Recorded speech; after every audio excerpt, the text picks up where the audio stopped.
సింహాసనం మీద కూర్చునే అర్హత అక్కడ ఆ ఇంద్రుడిది, ఇక్కడ ఈ ఇంద్రస్య. ಶಾಸಕರಾದ ಎಸ್.ಎನ್. ಸುಬ್ಬಾರೆಡ್ಡಿ ಅವರೊಂದು ಹೈಕೋರ್ಟ್ನಲ್ಲಿ ಅವರ ಶಾಸಕತ್ವಕ್ಕೆ ಅಸೆಂಬ್ಲಿಯೊಂದು ಘೋಷಣೆ ಆಗಿತ್ತು. ಇದರ ಭಾಗವಾಗಿ ಸುಪ್ರೀಂ ಕೋರ್ಟ್ನಲ್ಲಿ ಮೇಲ್ಮನೆ ಒಳ್ಳೆಯ ಒಂದು ಶುಭ ದಿನ ಅಂತ ಹೇಳ್ಬೋದು. ಈಗಾಗಲೇ ನಮ್ಮ ಜನಪ್ರಿಯ ಶಾಸಕರಿಗೆ ಸುಪ್ರೀಂ ಕೋರ್ಟ್ನಲ್ಲಿ ಒಂದು ಜಯ ಸಿಕ್ಕಿದೆ. ಆ ಉದ್ದೇಶ ಇವತ್ತು ಪತ್ರಿಕಾಗೋಷ್ಠಿಯನ್ನು ಕರೆದು ಏನು ನಮ್ಮ ಬಾಗೇಪಲ್ಲಿ ಜನಪ್ರಿಯ ಶಾಸಕ ಎಸ್.ಎನ್. ಸುಬ್ಬಾರೆಡ್ಡಿ ಅವರ ಒಂದು ಜನಪರ ಕಲ್ಯಾಣ ಕಾರ್ಯಕ್ರಮಗಳು ಈ ಕ್ಷೇತ್ರದ ಅಭಿವೃದ್ಧಿಗೆ ಮತ್ತು ಬಡವರಿಗೆ ಮಾಡುವಂಥ ಕೆಲಸ ಕಾರ್ಯಗಳು ಅವರನ್ನು ಕೈ ಹಿಡಿದಿದ್ದಾವೆ. ಮತ್ತೆ ಮುಂದಿನ ಜಯಗಳಿಸಿದ್ದು, ಅದೇ ರೀತಿ ಬಡವರಿಗೆ ಆಶಾಕಿರಣರಾಗಿದ್ದರು. ಯಾವುದೇ ಒಂದು ಬಡಬಗ್ಗರ ಬಗ್ಗೆ ಹೆಚ್ಚಿನ ಕಾಳಜಿ ಕೊಟ್ಟು SC ST ಮೈನಾರಿಟಿ ಹಿಂದುಳಿದವರಿಗೆ ಬೆನ್ನೆಲುಬಾಗಿ ನಿಂತದ್ದು ಅವರ ಒಂದು ಶ್ರೀರಕ್ಷಣೆ ಇವತ್ತು ದೇವರಿಗೆ ಅವರು ಒಳ್ಳೆ ಮಾಡಿದೆ. ಆ ಒಂದು ನಿಟ್ಟಿನಲ್ಲಿ ಏನು ವಿರೋಧ ಪಕ್ಷದವರು ಏನು ಹುನ್ನಾರ ಮಾಡಿದ್ರು ಅವರು ದೊಡ್ಡ ಪಾಠ ಹೇಳ್ದಂಗೆ ಇವತ್ತು ನಮ್ಮ ಸುಬ್ಬಾರೆಡ್ಡಿ ಅವರ ಪರವಾಗಿ ಸುಪ್ರೀಂ ಕೋರ್ಟ್ ಎಲ್ಲ ಆದೇಶ ಆಗಿದೆ. ಶ್ರೀಮಂತ ಎಲ್ಲರಿಗೂ ಯಾವ ತೊಂದರೆ ಇಲ್ಲದಂಗೆ ಆಡಳಿತ ಮಾಡ್ಕೊಂಡು ಬರ್ತಾ ಇದ್ದಂಥ ವ್ಯಕ್ತಿಗೆ ಇವತ್ತು ಅನ್ಯಾಯ ಬಯಸಿದ್ರು, ಅವರಿಗೆ ನ್ಯಾಯ ಒದಗಿಸಿಕೊಟ್ಟಿದ್ದಾರೆ. ಹೈಕೋರ್ಟಲ್ಲಿ ನಮ್ಮ ಅಸಿಂಧು ಅಂತ ಆಗಿತ್ತು ನಮ್ಮ ಶಾಸಕರಿಗೆ, ಇವಾಗ ಸುಪ್ರೀಂ ಕೋರ್ಟಲ್ಲಿ ಸ್ಟೇ ಆಗಿ ಮತ್ತೆ ನಮ್ಮ ಶಾಸಕರು ಒಳ್ಳೇದಾಗಲಿ ಅಂತ ಅವರಿಗೆ ದೇವರು ಆರೋಗ್ಯ ಐಶ್ವರ್ಯ ಕೊಟ್ಟು ಮುಂದಿನ ದಿನಗಳಲ್ಲಿ ಸಚಿವರಾಗಬೇಕು ಅಂತ ನಾವು ಕೋರ್ಕೊಂಡು ದೇವರು ಒಳ್ಳೇದಾಗಲಿ ಅಂತ ನಾವು ಕೋರ್ತಾ ಇದ್ದೀವಿ. ಅದೇ ಥರ ನಮ್ಮ ರಾಹುಲ್ ಗಾಂಧಿ ಅವರಿಗೆ ಮತ್ತು ಸಿದ್ದರಾಮಯ್ಯ ಅವರಿಗೆ, DK ಶಿವಕುಮಾರ್ ಅವರಿಗೆ ಮನವಿ ಮಾಡ್ತಾ ಇರೋದಷ್ಟೇ, ನಮ್ಮ ಸಾಹೇಬರಿಗೆ MLA ಸಾಹೇಬರಿಗೆ ಒಳ್ಳೆ ಸಚಿವ ಸ್ಥಾನ ಕೊಡಬೇಕಂತ ನಮ್ಮ ಅನಿಸಿಕೆ. ನಮ್ಮ ಶಾಸಕರ ಒಂದು ಅಸಿಂಧು ಒಂದು ಶಾಸಕ ಸ್ಥಾನ ಅಸಿಂಧು ಅಂತ ಮಾಡಿತ್ತು. ಅದನ್ನು ನಮ್ಮ ಜನಪ್ರಿಯ ಶಾಸಕರು ಸುಪ್ರೀಂ ಕೋರ್ಟ್ಗೆ ಹೋಗಿ ಅದನ್ನು ಹೊರದಾಗ ಇವತ್ತು ತೀರ್ಪು ಏನು ಕೊಟ್ಟಿದೆ ನ್ಯಾಯಾಧೀಶರು. ನಾವು ಹೈಕೋರ್ಟ್ ತೀರ್ಪು ಕೊಟ್ಟಾಗೂ ನಾವು ತಲೆಬಾಗಿದ್ದೀವಿ. ಯಾಕಂದರೆ ಕಾನೂನು ಎಲ್ಲರಿಗೂ ಕಾನೂನೇ. ಅದಕ್ಕೆ ನಮ್ಮ ಶಾಸಕರು ಸಹ ಆಯಿತು ನೀವು ಕೊಟ್ಟಿರೋ ನಾವು ತೀರ್ಪು ನಾನು ಇದು ಮಾಡ್ತೀನಿ ಬಿಟ್ಟು ಶಾಸಕರು ಇದ್ದಿದ್ರು. ಅದೇ ರೀತಿ ಈಗ ಸುಪ್ರೀಂ ಕೋರ್ಟಲ್ಲಿ ಮೊರೆ ಹೋದಾಗ ಸುಪ್ರೀಂ ಕೋರ್ಟ್ನಲ್ಲಿ ನ್ಯಾಯಾಧೀಶರು ಇದು ಸಿಂಧು ಅಂತ ಮಾಡಿದ್ದಾರೆ. ಅವರಿಗೆ ಮೊಟ್ಟ ಮೊದಲಾಗಿ ಇಡೀ ಬಾಗೇಪಲ್ಲಿ ಕ್ಷೇತ್ರದ ಜನತೆಯ ಪರವಾಗಿ ಆ ನ್ಯಾಯಾಧೀಶರಿಗೆ ನಾವು ಇವತ್ತಿನ ದಿನ ಕೋಟಿ ನಮಸ್ಕಾರಗಳನ್ನು ತಿಳಿಸುತ್ತೇವೆ. ಯಾಕೆಂದರೆ ನಮ್ಮ ಜನಪ್ರಿಯ ಶಾಸಕರು ಸುಮಾರು ಸತತ 30 ವರ್ಷಗಳಿಂದ ಅವರ ಜನ ಸೇವೆ, ಬಡವರ ಸೇವೆ ಮಾಡಿಕೊಂಡು, ಉಚಿತವಾಗಿ ಸಾಮೂಹಿಕವಾಗಿ ಮಾಡಿಕೊಂಡು, ಆರೋಗ್ಯ ಕ್ಯಾಂಪ್ಗಳನ್ನು ಮಾಡಿಕೊಂಡು ಸುಮಾರು 7ಕ್ಕೆ ಆಗಲು ಅಷ್ಟು ಸಮಾಜ ಸೇವೆಗಳು ಮಾಡಿಕೊಂಡು ಸಮಾಜ ಕೆಲಸ ಮಾಡ್ಕೊಂಡು ಬರ್ತಾ ಇದ್ದಾರೆ. ಅದೇ ರೀತಿ 13 ವರ್ಷಗಳಿಂದ ಶಾಸಕರಾಗಿ ಅನೇಕ ಬಡವರಿಗೆ ಬೋರ್ವೆಲ್ಗಳಿರ್ಬೋದು, ನಮ್ಮ ಮೂಲಭೂತ ರಸ್ತೆಗಳಿರ್ಬೋದು, ವಾಟರ್ ಫಿಲ್ಟರ್ ಇರ್ಬೋದು, ಸುಮಾರು ಮತ್ತು ಹೆಸರು ಕೊಟ್ಟು ಇನ್ನೂ ಒಳ್ಳೆಯ ಬಡವರ ಸೇವೆ ಮಾಡೋಕ್ಕೆ ಆ ದೇವರು ಅವರಿಗೆ ಅವಕಾಶ ಕೊಡಬೇಕಂತ ಹೇಳ್ಬಿಟ್ಟು ನಾನು ಈ ಸೇರಿದಂಥ ಎಲ್ಲ ಮುಖಂಡರ ಪರವಾಗಿ ನಾನು ವಿನಂತಿ ಮಾಡ್ತಾ ಇದ್ದೀನಿ. ಆ ದೇವರು ಪ್ರಾರ್ಥನೆ ಮಾಡಿದ್ವಿ. ಆವತ್ತೇ ನಾನು ಹೇಳಿದ್ದೆ, ನಮ್ಮ ಮಸೀದಿಯಲ್ಲಿ ಅವ್ರ ಬಗ್ಗೆ ಪ್ರಾರ್ಥನೆ ಮಾಡ್ತೀವಿ, ಅವ್ರ ದೇವರು ಒಳ್ಳೇದು ಮಾಡಲಿ, ಒಳ್ಳೆ ಮನುಷ್ಯ ಅಂತ ನಮಗೆಲ್ಲ ಗೊತ್ತು. ಅವ್ರ ಶಾಸಕರಿಂದ ನಮಗೆ ಒಂದು ವ್ಯಕ್ತಿತ್ವವಾಗಿ ಒಳ್ಳೆ ಮನುಷ್ಯ. ಅವರು ಯಾವುದೇ ಧರ್ಮ ಇರಲಿ, ಜಾತಿ ಭೇದ ಭಾವ ಅವ್ರ ಹತ್ರ ಇಲ್ಲ, ಒಳ್ಳೆ ಮನುಷ್ಯ. ಅವ್ರಿಗೆ ಒಳ್ಳೇದು ಮಾಡಲಿ ಅಂತ ಅವತ್ತು ಬೆಂಗಳೂರು ಸ್ವಾಮಿ ದೇವಸ್ಥಾನದಲ್ಲಿನೂ ಪ್ರಾರ್ಥನೆ ಮಾಡಿದ್ವಿ, ನಮ್ಮ ಮಸೀದಿಯಲ್ಲಿನೂ ಆದಷ್ಟು ನಾವು ಪ್ರಾರ್ಥನೆ ಮಾಡಿದ್ವಿ. ಯಾಕೆಂತ ಹೇಳಿದ್ರೆ ದೇವರಿಸಿದ್ವಿ. ಇವತ್ತು ನಾವು ಅದೇ ಥರ ನಮ್ಮ MLA ಸಾಹೇಬರು ಸುಪ್ರೀಂ ಕೋರ್ಟ್ ಮೊರೆ ಹೋಗಿದ್ರು. ಸುಪ್ರೀಂ ಕೋರ್ಟಲ್ಲಿ ಅವರಿಗೆ ಜಯ ಸಿಕ್ಕಿದೆ. ಇದು ನಮಗೆ ಒಂದು ಎಲ್ಲ ಕಾರ್ಯಕರ್ತರಿಗೆ, ಇಡೀ ಬಾಗೇಪಲ್ಲಿ ಕ್ಷೇತ್ರದ ಸಾರ್ವಜನಿಕರಿಗೆ, ಎಲ್ಲ ಕಮ್ಮಿನವರಿಗೆ ಒಂದು ಸಂತೋಷ ವಿಚಾರವಾಗಿದೆ. ಶಾಸಕ ಸ್ಥಾನಕ್ಕೆ ಅಸಿಂಧು ಅನ್ನುವಂಥ ತೀರ್ಪು ಬಂದಾಗ ನಾವು ಆಯ್ಕೆ ಮಾಡಿಕೊಂಡಿದ್ದು ಗುರುಬಳ್ಳೆಯ ಲಕ್ಷ್ಮೀ ವೆಂಕಟರಮಣ ಸ್ವಾಮಿ ದೇವಾಲಯ. ಎಲ್ಲ ನಮ್ಮ ಕ್ಷೇತ್ರದ ಒಳಗೊಂಡಂತೆ ಎಲ್ಲಕ್ಕಿಂತ ಮೊದಲಾಗಿ ನಾವು ಅಲ್ಲಿ ಆಯೋಜನೆ ಮಾಡಿದ್ವಿ. ನಮಗೆ ಜಯ ಸಿಕ್ಕಿದೆ. ಒಂದು ಎರಡನೇದಾಗಿ ಸೆಪ್ಟೆಂಬರ್ ತಿಂಗಳವರೆಗೂ ಇದಿರಂಗೂ ಇಲ್ಲ.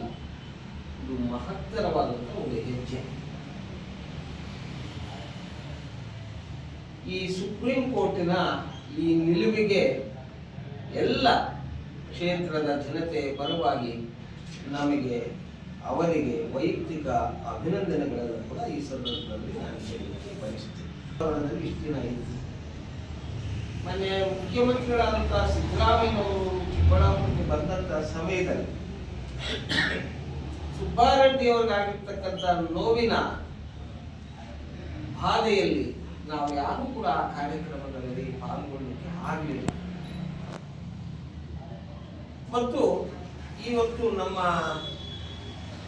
ರೆವಿನ್ಯೂ ಮಿನಿಸ್ಟರ್ ಕಾರ್ಯಕ್ರಮ ಕೂಡ ಇತ್ತು ಚಿಕ್ಕಬಳ್ಳಾಪುರದಲ್ಲಿ, ಅದಕ್ಕೂ ಕೂಡ ಹೋಗ್ಲಿಕ್ಕೆ ಮನಸ್ಸು ಬರಲಿಲ್ಲ. ಬೆಳಗ್ಗೆ 10 ಗಂಟೆಗೆ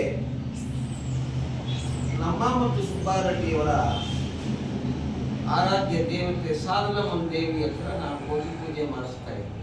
ಪೂಜೆ ಮಾಡಿ ಈಚೆಗೆ ಬಂದೆ, ನನಗೆ ಫೋನ್ ಬಂತು, ಸಾಹೇಬ್ ಸ್ಟೇ ವೇಕೆಂಟ್ ಆಗಿದೆ. ಈಗ ಯಾವಾಗ ಡೇಟ್ ಕೊಟ್ಟಿದ್ದಾರೆ?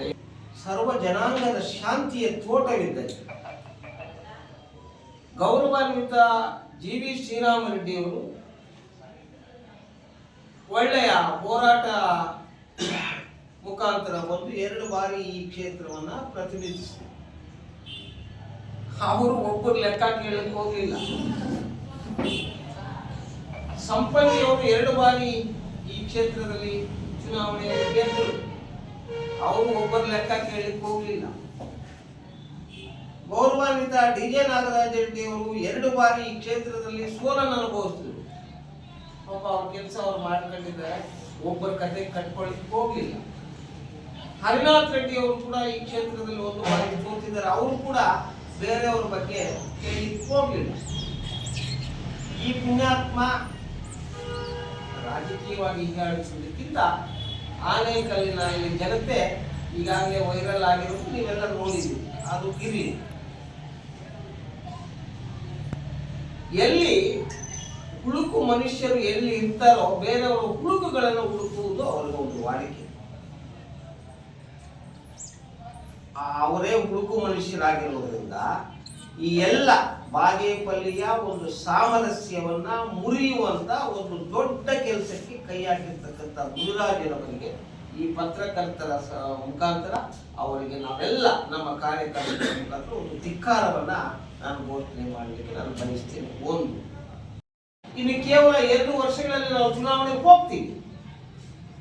ಒಂದು ನೆನಪಿಲ್ಲಿ, ಇದೆಲ್ಲ ಸತ್ಯ ಚರಿತ್ರೆ. ನಮ್ಮ ಶಾಸಕ ಸ್ಥಾನಕ್ಕೆ ಅಸಿಂಧು ಬಂದಂತ ತಕ್ಷಣ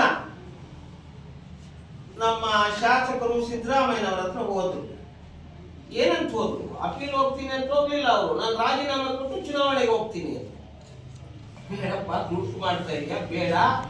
ಅವರೇ ಅವರ ಲೀಗಲ್ ಅಡ್ವೈಸರ್ ಅವರನ್ನ ಪರ್ನಣ್ಣವರನ್ನ ಡೆಲ್ಲಿಗೆ ಕಳಿಸಿ ಅವರೇ ಕಪಿಲ್ ಸಿಬಾಲನ್ನ ನೇಮಕ ಮಾಡಿ, ನೀನು ಭಯ ಪಡಬೇಡ, ನೀನು ಒಳ್ಳೇದಾಗ್ತದೆ, ನಾವು ಜೊತೆಗಿದ್ದೀವಿ, ಮಂತ್ರಿ ಸ್ಥಾನ ಕೊಡುವಂತ ಸಂದರ್ಭದಲ್ಲಿ ನೀನು ದುಡುಕು ಬೇಡ ಅನ್ನೋದನ್ನ ಧೈರ್ಯವನ್ನ ಕೊಟ್ಟು ಕಳಿಸಿರ್ತಕ್ಕಂಥ ಏಕೈಕ MLA ಅಂತಂದ್ರೆ ಅದು ಸುಬ್ಬಾರೆಡ್ಡಿ ಅವರು.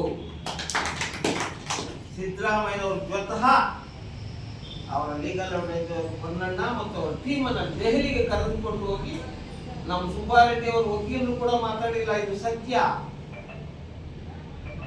ಕಪಿಲ್ ಸಿಬಾಲ್ ಅವರನ್ನು ನೇಮಕ ಮಾಡಿ ಎಲ್ಲ ಆಗು ಹೋಗುಗಳನ್ನ ನೀವೇ ನೋಡ್ಕೋಬೇಕು ಅನ್ನುವಂತ ಒಂದು ಕಟ್ಟುನಿಟ್ಟಿನ ಇದನ್ನ ಪೊನ್ನಣ್ಣವರು ಕೊಟ್ಟು ಬಂದಿರತಕ್ಕಂಥ ಒಬ್ಬ ಶಾಸಕ.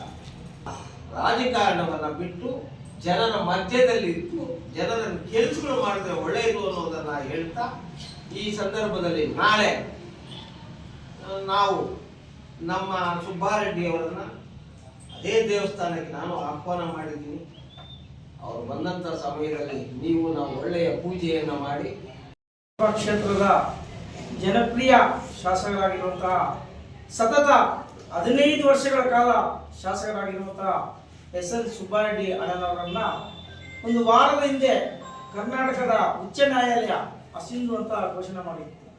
ಆದರೆ ಶಾಸಕರಾದಂತಹ ಸುಬ್ಬಾರೆಡ್ಡಿ ಅಣ್ಣನವರು ಸುಪ್ರೀಂ ಕೋರ್ಟ್ನಲ್ಲಿ ಮೇಲ್ಮನವಿಯನ್ನು ಸಲ್ಲಿಸಿದ್ದರು. ಈ ದಿನ ಅದು ಸ್ಟೇ ಒಂದು ಬಂದಿದೆ.